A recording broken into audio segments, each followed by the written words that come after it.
आत्मा प्राप्ति का परम साधन नाम है। हमें केवल एक नियम लेना है, निरंतर नाम जप करने का। मन की वृत्तियां ऐसी बन जाएं कि नाम जप के बिना हमें एक क्षण भी चैन न पड़े। तद्विस्मरणेन परम व्याकुलतेति, हर समय हर क्षण नाम जप। नाम भजन के कितने प्रकार हैं? नाम भजन के 3 प्रकार हैं। नाम जप, नाम कीर्तन, नाम स्मरण। 3 प्रकार से नाम का रसास्वादन किया जाता है, जप के द्वारा, स्मरण के द्वारा और कीर्तन के द्वारा। ये जप क्या है? प्रभु के जिस नाम में रुचि हो या जो नाम गुरुदेव ने दिया हो, उसी नाम की बार बार आवृत्ति करना, बार बार जपना, इसी को जप कहते हैं। तो जप कितने प्रकार का होता है? ये जप 3 प्रकार का होता है। साधारण जप, उपांशु जप और मानसिक जप। ये 10 गुना पूर्व से होता है। विधि विधान से यज्ञ याज्ञ जो किए जाते हैं, उनसे 10 गुना फल साधारण जप में है। साधारण जप से 1000 गुना फल उपांश में है और उपांश से लाख गुना फल मानसिक में है। मनुस्मृति में ऐसा वर्णन है। साधारण जप क्या है? जिसमें स्वर तो सुनाई दे पर वो कीर्तन नहीं है। जैसे राधा राधा राधा राधा राधा राधा राधा राधा राधा राधा, ये कीर्तन नहीं है, ये साधारण जप है। इसे साधारण जप कहते हैं, जिसमें शब्द बाहर सुनाई दे। उपांशु जप क्या है? जिसमें जीभ और ओठ तो हिले पर शब्द बाहर न सुनाई दे। ये साधारण जप से 1000 गुना फल देने वाला है। ओठ बंद है, अंदर जीभ हिल रही, नाम या मंत्र चल रहा है। मंत्र उपांश से शुरू होता है। मंत्र 2 ही प्रकार जपा जाता है, उपांश और मानसिक। नाम 3 प्रकार से जप होता है। साधारण जिसे वाचिक कहते हैं, फिर उपांश और मानसिक। साधारण जप से उपांश 1000 गुना श्रेष्ठ है। वो जिह्वा चलती है, ओंठ बंद रहते हैं, शब्द बाहर नहीं सुनाई देता। मानसिक जप, जिसमें जीभ भी न हिले और न ओठ हिले, केवल मन से मंत्र का जप करना। जैसे ऐसे शांत बैठे, कोई हरकत बाहर नहीं दिखाई दे रही और अंदर मंत्र चल रहा है, नाम जप चल रहा है। इसे मानस जप कहते हैं। सुना है श्वास के द्वारा नाम जप करने से जल्दी लाभ प्राप्त होता है। हाँ हाँ, श्वासा श्वासा नाम जपे दुविधा रहा न कोई। कोई भी श्वास खाली न जाए, उसमें नाम जप करे तो दुविधा अर्थात भगवत प्राप्ति में कोई संशय नहीं। प्रत्येक श्वास की गति की ओर लक्ष्य रखो। हर श्वास के आने जाने में श्वास के साथ नाम उच्चारण करो। अगर ऐसा नहीं बनता तो उपांशु के साथ श्वास जोड़ो, जिह्वा हिलाओ, नाम या मंत्र जप करो ओंठ बंद करके और श्वास के साथ। आरंभ में माला, काउंटर, जो आपको सुविधा पड़े वो ले लो और श्वास श्वास कई कई नाम, कई कई मंत्र ऊपर खींचने पर, छोड़ने पर श्वास प्रश्वास में जप करें। धीरे धीरे मन लगने लगता है, क्योंकि बिना मन के छूट जाएगा श्वास। श्वास की गणना छूट जाएगी। हर श्वास में नाम जप करना है। स्मरण क्या है? स्मरण युक्त जप किसे कहते हैं? स्मरण केवल मन की वृत्ति से होता है। जिस जप में नाम लिखा जाता है, नाम साक्षात दिखाई देता है, सुनाई देता है, उसे स्मरण कहते हैं। पूरी स्मृति में नाम या मंत्र विराजमान है, आप उसी में डूब कर जप कर रहे हैं, ये केवल मानसिक होता है। ये न वाचिक होता है न उपांश होता है, ये होता ही मानसिक है। इसीलिए प्रायः इस पर ज़्यादा देर साधक टिक नहीं पाते। नाम मंत्र चल रहा है, बार बार उसी की आवृत्ति लिख रहे हैं, बार बार उसी को सुन रहे हैं, लेकिन जिह्वा नहीं चल रही, कोई चेष्टा नहीं हो रही, अंदर ही हो रहा है। इसे जप स्मरण युक्त कहते हैं, स्मरण जप कहते हैं। ये मानस मूर्ति पूजा की भांति नामोक्षरों की भावना मन में कर सकते हैं।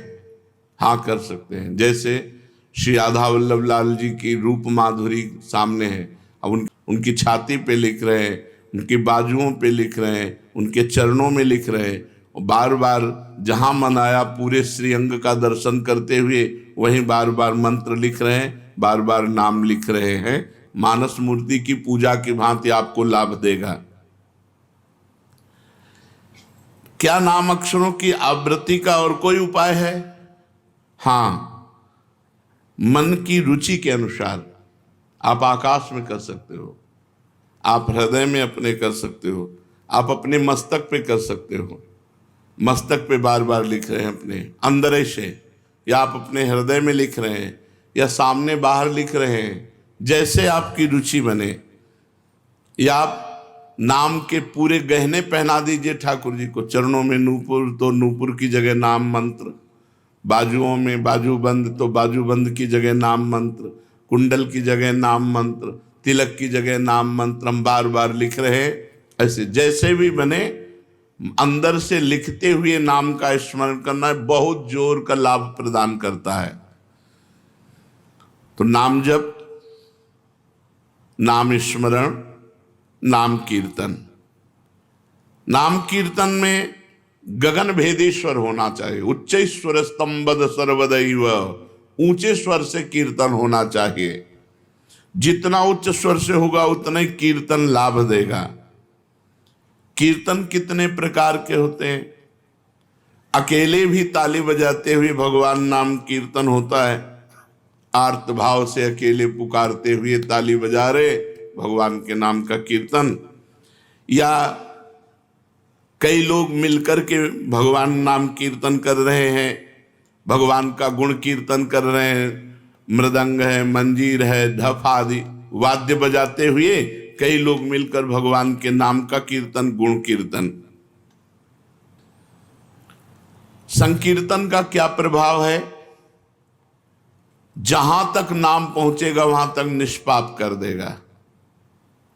जिनके कानों में, पशु पक्षी जिनके भी कानों में नाम ध्वनि, गुण ध्वनि पहुंची, गुण ध्वनि चतुरासी जी, जैसे आप चतुरासी जी गायन करते हैं, ये गुण ध्वनि है, महिमा ध्वनि है। नाम ध्वनि, नाम कीर्तन, राधा राधा राधा, ये जहां तक जिसके कानों में पहुंचेगी, पशु पक्षी चिड़िया सबके पाप को नष्ट कर देती है। इसीलिए इसे उच्च स्वर में गाया जाता है, नाम कीर्तन। यहां तक कि जड़ वृक्ष भी पवित्र हो जाते हैं, वो जगह पवित्र हो जाती है जहां नाम कीर्तन होता है। ये तो हम समझ गए। अब हर समय नाम जप कैसे हो? भगवान के नाम में महत्व बुद्धि होने से, अपनी भूल पर पश्चाताप होने पर, मैं क्यों भूल गया इतने सेकंड नाम, और बार बार नाम की आवृत्ति अभ्यास करने से, अभ्यास की कमी के कारण, महत्व बुद्धि ना होने के कारण, भूल जाने पर पश्चाताप ना होने के कारण आपका भजन छूटता है। पूर्ण विश्वास करो, इसी नाम से सब कुछ हो जाएगा।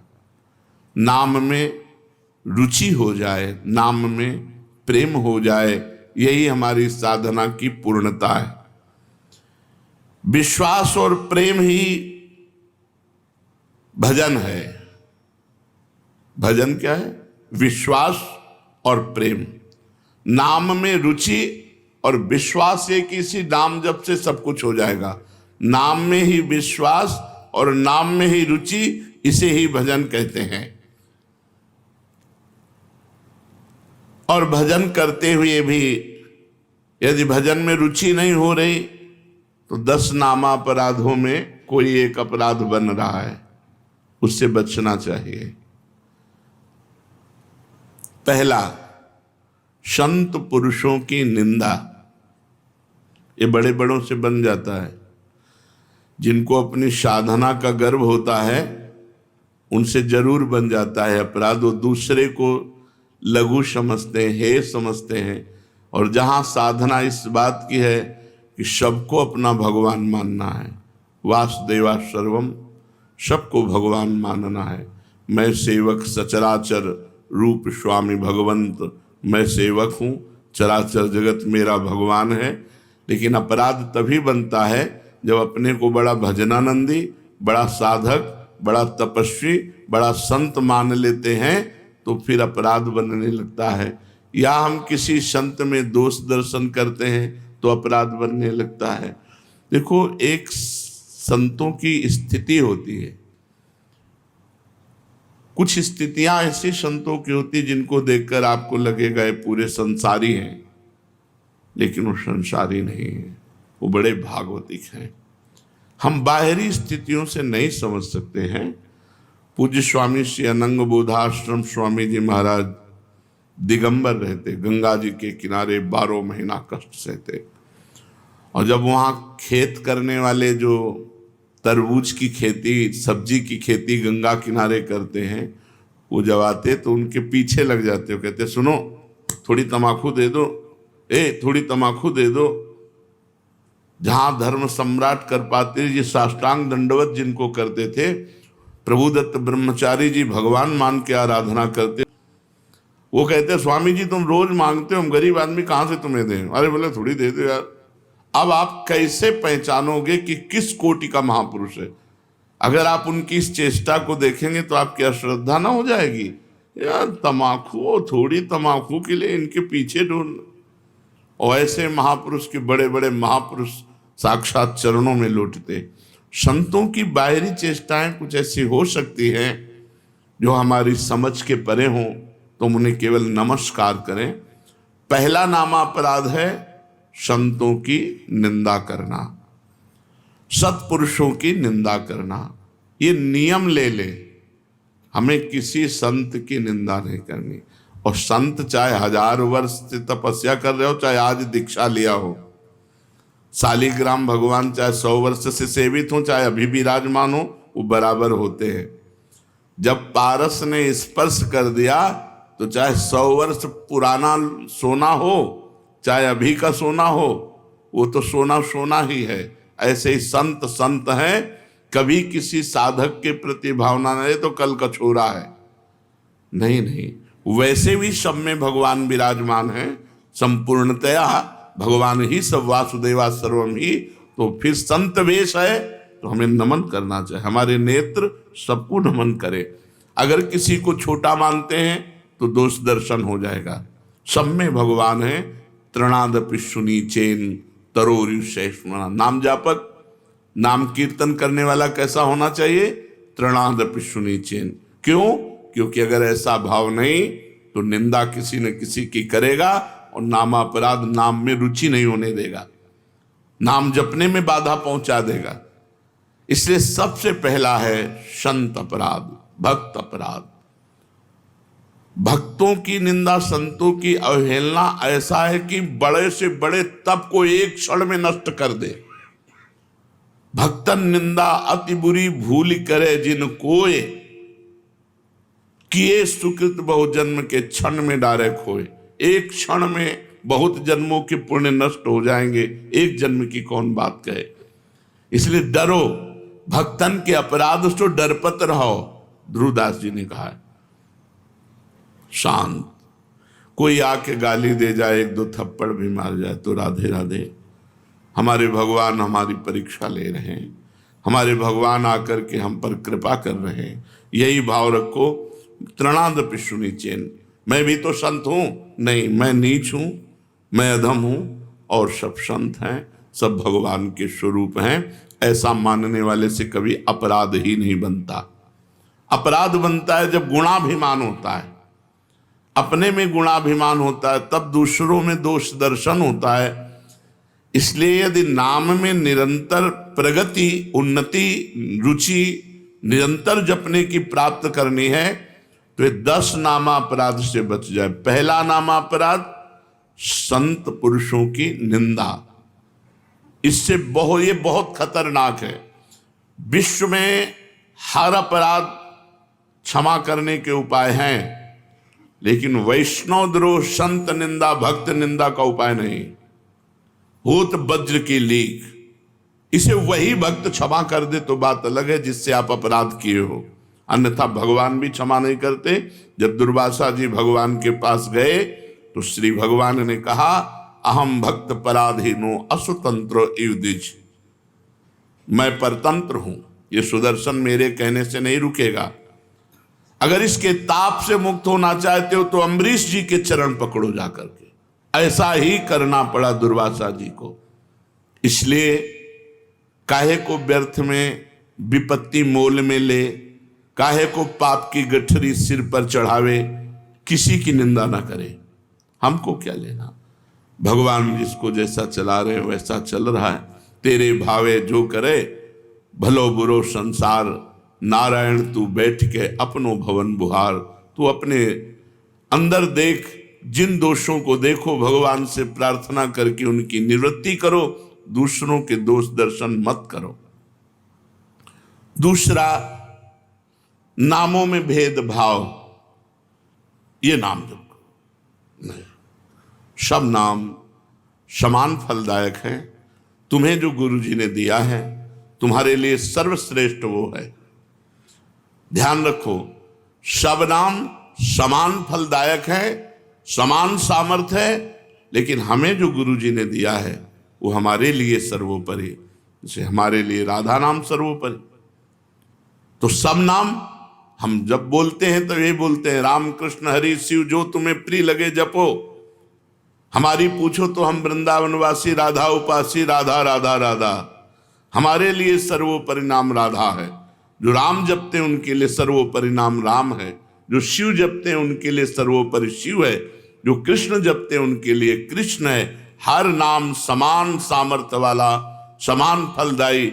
इसीलिए एक नाम जप करके अन्य नाम जाप की अवहेलना मत कीजिए, अन्य नाम को छोटा मत मानिए, अन्य नाम का उपहास मत कीजिए। अच्छा तुम ये जपते हो, इससे क्या होगा? नहीं, ये नामापराध कर रहे हो, तुम्हारे नाम जप में बाधा पड़ जाएगी, अरुचि हो जाएगी। तीसरा, नामदाता गुरु का अपमान।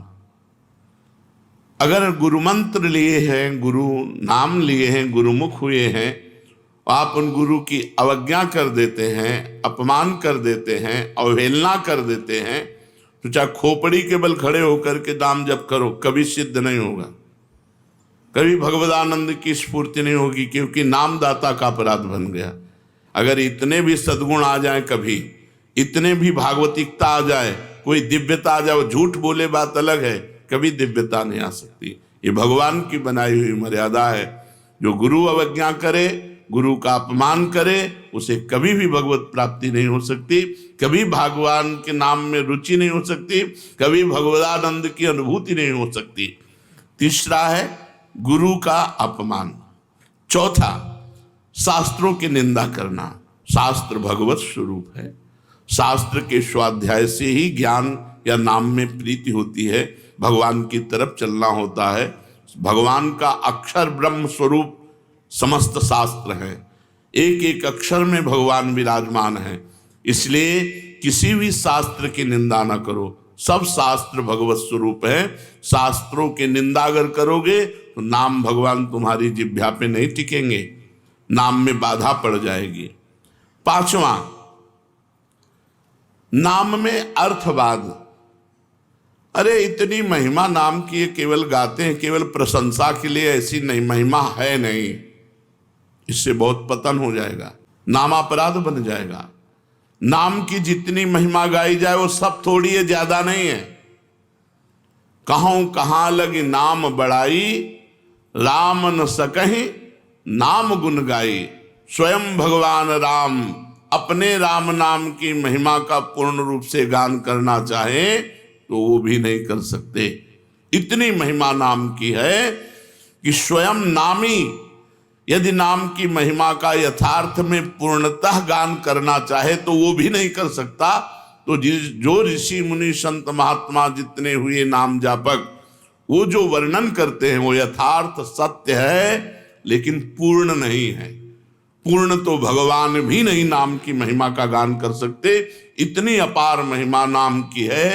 इसलिए नाम में अर्थवाद कि अरे ये तो नाम की रोचकता के लिए इतनी प्रशंसा कर दी गई है, वैसे वस्तुतः ऐसा है नहीं, ऐसा सोचना ये नामापराध है।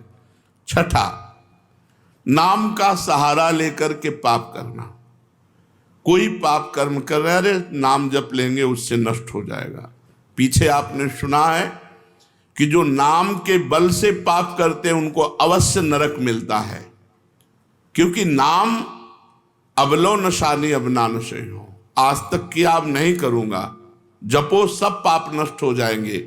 लेकिन ये उत्साह रख कर पाप करना कि चलो मैं शाम के खूब राधा राधा रट लूंगा, हर नाम एक नाम में जितनी सामर्थ्य उतना कोई पाप कर ही नहीं सकता, तो मैं मनमानी पाप करूं और शाम के नाम जप करूं, नहीं, तुम्हें नरक की प्राप्ति होगी। तुम नामापराध कर रहे हो, नाम का सहारा लेकर पाप करना। सातवां, धर्म व्रत यज्ञ आदि के साथ नाम की तुलना करना, किसी और साधन से नाम की तुलना करना। नाम अद्वितीय साधन है, नाम के समान कोई भी साधन नहीं है। चाहे यज्ञ हो, चाहे व्रत हो, चाहे दान हो, चाहे तीर्थयाटन हो, नाम के समान नहीं है। इसलिए नाम के बराबर कि भाई तुम नाम जप कर रहे हो, हम गंगा नहा के आ रहे हैं, तुम नाम जप कर रहे हो, हम अमुक धर्म कार्य करके आ रहे हैं, तुम नाम जप कर रहे हो, हम अमुक व्रत कर रहे हैं, हम तो 108 यज्ञ कर रहे हैं, तो नाम जापक की बराबरी किसी से नहीं हो सकती। नाम की समानता धर्म व्रत यज्ञ आदि के साथ तुलना करना।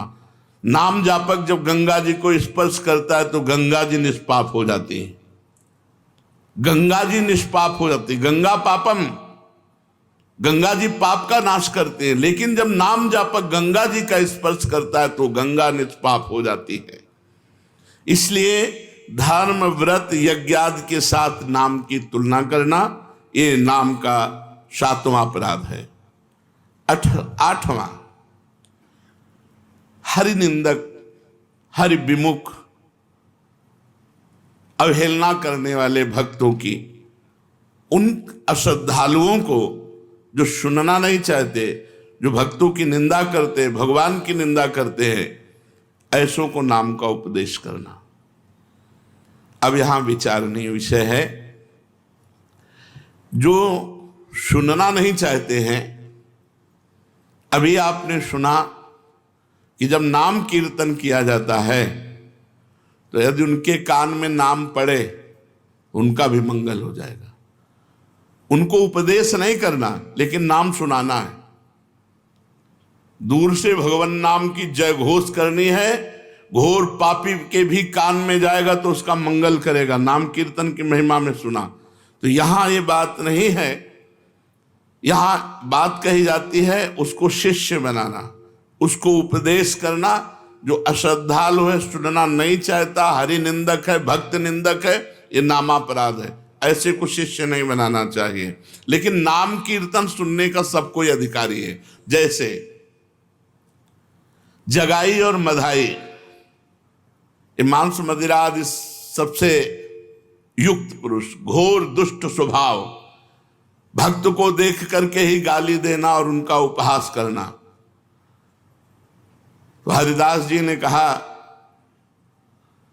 नित्यानंद महाप्रभु से, छोड़ो, इनके समीप भी नहीं चलना, ये मोहल्ले में उनका तंबू लगा हुआ है, शिविर लगा हुआ है, चलोगे ठीक नहीं है। काहे को मधुमक्खी के छत्ता पे ईंट मारे, वो भनभना के तुम्हारे ऊपर ही आएंगी। तो नित्यानंद महाप्रभु ने कहा अधिकारी तो यही है, ऐसे लोग ही अधिकारी हैं हरिनाम के, जो घोर पापाचरण में रत हैं, उनके कान पर यदि हरिनाम जाएगा तो उनका भी मंगल हो जाएगा। जाके महामंत्र का उच्चारण किया,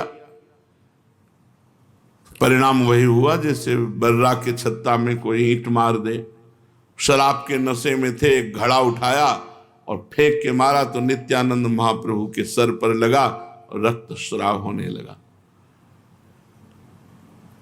भगवान नाम उच्चारण करते हुए ये प्रहार उनको सहना पड़ा। उनके लिए जब सूचना मिली चैतन्य महाप्रभु को तो भगवद आवेश में आ गए और सुदर्शन चक्र का स्मरण किया। सबने प्रार्थना करी, नित्यानंद महाप्रभु चरणों में लौट गए, प्रभु आपका अवतार दुष्टता का नाश करने के लिए, दुष्टों का नाश करने के लिए नहीं, प्रभु ये आपके विशेष दया पात्र है, कृपा पात्र है। आखिरकार उन दोनों भाइयों को महाभागवत बना दिया, जगाई मधाई को महाभागवत बना दिया। उनके नाम के घाट बने हुए हैं। तो भगवान नाम सुनने का अधिकारी सब कोई है, लेकिन भगवान नाम की दीक्षा का जो हरिनिंदक है, भक्त निंदक है, अश्रद्धालु है, ऐसे को यदि नाम उपदेश किया जाए तो नामापराध लगता है। 9वां, इतनी नाम की महिमा सुनी और फिर भी नाम जप नहीं किए, ये नामापराध है। ये 9वां नामापराध है, नाम की महिमा सुनकर नाम में प्रेम ना करना, नाम की महिमा सुनकर नाम जप ना करना। इतनी महिमा सुनी, भगवान ने इतनी कृपा करी कि नाम की महिमा सुनवाई और आप नाम जप में नहीं लगे, अब आप अपराधी हो, आपको दंड मिलेगा। 10वां, मैं मेरे में फंसे रहना और भोगों से प्रेम करना और नाम का विस्मरण कर देना।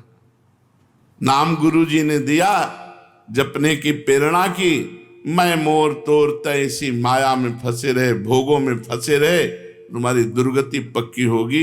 ये 10 नामापराधों से यदि बच जाए तो नाम जप और नाम कीर्तन में आसक्ति हो जाएगी, नाम में प्रेम हो जाएगा। यदि हमें नाम में प्रेम नहीं हो रहा तो देख लो इन 10 नामापराधों में कोई एक अपराध बन रहा है। पहला, संत पुरुषों की निंदा। दूसरा, नामों में भेदभाव। तीसरा, गुरु का अपमान। चौथा, शास्त्र निंदा। 5वां, हरिनाम में अर्थवाद। 6ठा, नाम का सहारा लेकर पाप करना। 7वां, धर्म व्रत यज्ञादि के साथ नाम की तुलना करना। 8वां, अश्रद्धालु हरि विमुख और सुनना ना चाहने वालों को भी नाम का उपदेश, नाम का महत्व सुनकर भी नाम में प्रेम ना करना। 10वां, मैं मेरे तथा भोगादि विषयों में लगे रहना। ये 10 नामापराध हैं। अब आज हमको पता चला 10 नामापराध हैं, इनमें हमसे कई नामापराध हो गए, तो उनसे कैसे छूटे? तो प्रश्न है, नामापराध यदि बन जाए तो उससे छूटने का उपाय क्या है? नामापराध यदि बन जाए तो उससे छूटने का उपाय क्या है? तो कहते हैं कि नामापराध को छुड़ाने के लिए नाम ही है। पश्चाताप करते हुए नाम जप करो, वो नामापराध को भी मिटा देगा। अपनी भूल को, अपनी गलती को बार बार दोहराओ, मेरे से ऐसा क्यों हो गया, हे भगवान ऐसा नहीं होना चाहिए था, राधा राधा राधा राधा, वो भस्म हो जाएगा। अंदर जलन होना, पश्चाताप होना, अपनी भूल स्वीकार करना और नाम जप करना, तो नाम जप से ही और पश्चाताप से ही आपका नामापराध नष्ट हो जाएगा। नाम आश्रय से चमत्कारी लाभ होने का क्या उपाय है कि हमारे जीवन में चमत्कार होने लगे? ऐसा कोई उपाय बताइए। चमत्कारी लाभ, भाई नाम स्वयं में चमत्कार है। एक बार श्री ज्ञानदेव जी और नामदेव जी ब्रजमंडल में परिक्रमा के लिए आदि दर्शन के लिए, वो तो महायोगी ज्ञानदेव जी सूक्ष्म रूप धारण किया और कुएं में जाकर जल पियाए पर अपनी प्यास बुझा ली। नामदेव जी से कहा आप, तो उनका हमारे पास तो योग है नहीं, नाम ही है, विट्ठल विट्ठल विट्ठल विट्ठल। तो कुएं से पानी ऊपर उठने लगा और समीप से आके बहने लगा और पीने लगे। नाम सर्व चमत्कारी, नाम सर्व चमत्कारी। कबीरदास जी के एक शिष्य जो आए थे उनसे शास्त्रार्थ करने, पद्मनाभ जी, वो जा रहे थे तो एक भीड़ लगी हुई थी। तो ऐसे कौतूहलवश देखा क्या बात है, तो एक आदमी आत्महत्या करने जा रहा था। उसे गलित कुष्ठ था शरीर में, तो पत्थर बांध करके वो गंगा जी में डूबकर मरना चाहता था। पद्मनाभ जी नजदीक गए, उनका ऐसा क्यों करना चाहते हो? बोले कोई प्यार नहीं करता, जिसको देखो मुझे घृणा की दृष्टि से देखता है और मेरा शरीर गलित कुष्ठ पीप मवाद, मैं नहीं जीना चाहता, इसलिए मैं आत्महत्या करना चाहता हूं। तो उनका डुबकी लगाओ, गंगा में खड़े हो, एक डुबकी लगाओ, राम, देखो अभी 2 डुबकी 3 डुबकी में एकदम फ्रेश शरीर। जब लौट कर गए तो कबीरदास जी से कहा कि बड़ी चमत्कार पूर्ण नाम की महिमा है। क्या? बोले गलित कुष्ठ ने जब हमने प्रेरणा की तो राम बोलकर जो डुबकी लगाई उसका गलित कुष्ठ, तो उनका राम पूरा नाम नामाभास से ठीक हो सकता था। कबीरदास जी ने कहा नामाभास से ठीक हो सकता था। भाई जी महाराज ऑफिस में बैठे थे राधा बाबा के साथ, सूचना है कि कोई आदमी आया है, आपसे जरूर मिलना चाहता है, वो बहुत पीड़ित है। तो कंबल ओढ़े हुए थे। भाई जी, क्या बात है भाई? उनका मैं आत्महत्या करने जा रहा हूं। क्यों? कंबल हटाया, देखा पूरा शरीर गलित कुष्ठ से। तो उनका गलित कुष्ठ। भाई जी ने कहा अच्छा नहीं, आत्महत्या करना तो ठीक नहीं है। भगवान नाम लेकर जे ही आलिंगन खत्म। वासुदेव कुष्ठी का चरित्र है चैतन्य चरितावली में। चैतन्य महाप्रभु ने हरे कृष्ण कह के जे गले से लगाया। नाम का अद्भुत चमत्कार। पर छोटे मोटे चमत्कारों में प्रयोग करोगे तो सबसे बड़ा चमत्कार की सुमिर पवन सुत पावन नामू अपने बस कर राखे रामू, ये नहीं हो पाएगा। भगवान का साक्षात्कार नहीं हो पाएगा यदि अपने नाम का प्रयोग करोगे। भगवान का ये हमने जीवन में कई बार देखा है। भगवान नाम का अद्भुत चमत्कार, अद्भुत महिमा भगवान नाम की देखी। नाम में विश्वास हो, नाम को आदर बुद्धि के साथ जपो, नाम का चिंतन करते हुए नाम जपो, नाम को गुप्त रखो, जो चाहोगे हो जाएगा। नाम को गुप्त रखो। कितना जब संख्या करते हो? इसीलिए हम संख्या करते नहीं। सही ईमानदारी से अगर कोई हमें हाथ खड़ा करके पूछे कि तुम्हारी साधना क्या है, तो हम कह देंगे शून्य। शून्य के सिवा हमारी साधना कुछ नहीं है। क्यों? कोई गणना नहीं है। कोई गणना हो कि ये है ये है ये है। अब जो दिनचर्या बन गई हो, तो जैसे किसान की खेती वैसे हमारी दिनचर्या है। हम उसे साधना थोड़ी मानते हैं। जैसे किसान आदमी अपना सुबह से खुरपी फावड़ा लिया, अपने खेत में गया, दिन भर मेहनत की, शाम के खाया पिया, चैन से सो गया, अब उसे हम साधना माने? अब हमारा तो जीवन बचपन से यही रहा, तो हमारी तो किसानी यही है, हमारी खेती यही है। कोई गणना नहीं। अगर हमसे पूछा जाए आपकी साधना क्या है, तो हम कह देंगे शून्य। तो आप जी किससे रहे हो? मेरे बल सी वृंदावन रानी, महारानी जी के बल से जी रहे हैं। महारानी जैसे किसी को ये भ्रम हो कि इतने शिष्य हैं, इन सबको भगवत प्राप्त करा देंगे क्या? तो हम पोस्टमैन हैं। तुम्हारी बात लाडली जी तक, लाडली जी की बात आप तक, और हम अपने समेत सब ये लाडली जी के हैं। कई बार आपको कहा है कि अगर डिब्बा मोक्ष में ताव दे कि मैं 500 लोगों को पहुंचा दूंगा तो बेवकूफी है।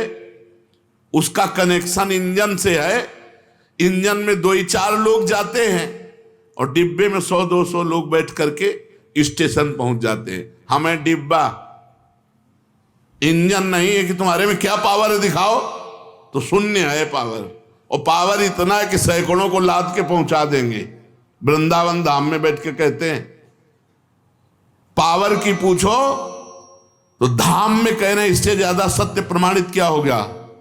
कोई कहते हैं कि भाई सत्य बोलना है तो मंदिर में बैठो, धाम में बैठ के कह रहे हैं कि लाडली जो तक सैकड़ों को पहुंचा सकते हैं। पावर की पूछो तो शून्य है, कनेक्शन की पूछो तो महान है। कनेक्शन से हम जा रहे हैं। कैसे उपापी क्यों न हो हरिवंश नाम जो ले, अलक लड़ेती रीझ के महल खवासी दे। हरिवंश प्रताप ही जानत हैं, हरिवंश प्रबोध क्या प्रताप, श्री हरिवंश प्रताप नाम नौका निज केवग, भवसागर सुख तरत निकट हरिवंश जी। आवा भैया नाव में बैठ जाओ। बैठ गए किसकी? हरिवंश की नाव में। खेवैया वो हैं अपने बैठ के तरंगे देख रहे हो, निकुंज पहुंच गए। जिनको संशय है कि डिब्बा नहीं पहुंचा सकता तो इंजन में जगह नहीं है।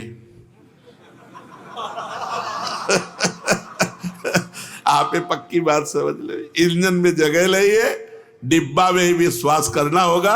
और हमें डिब्बा तो अगर जगह न मिले तो ठस के बैठ जाओ, पहुंच जाओगे, इसमें चिंता न करो।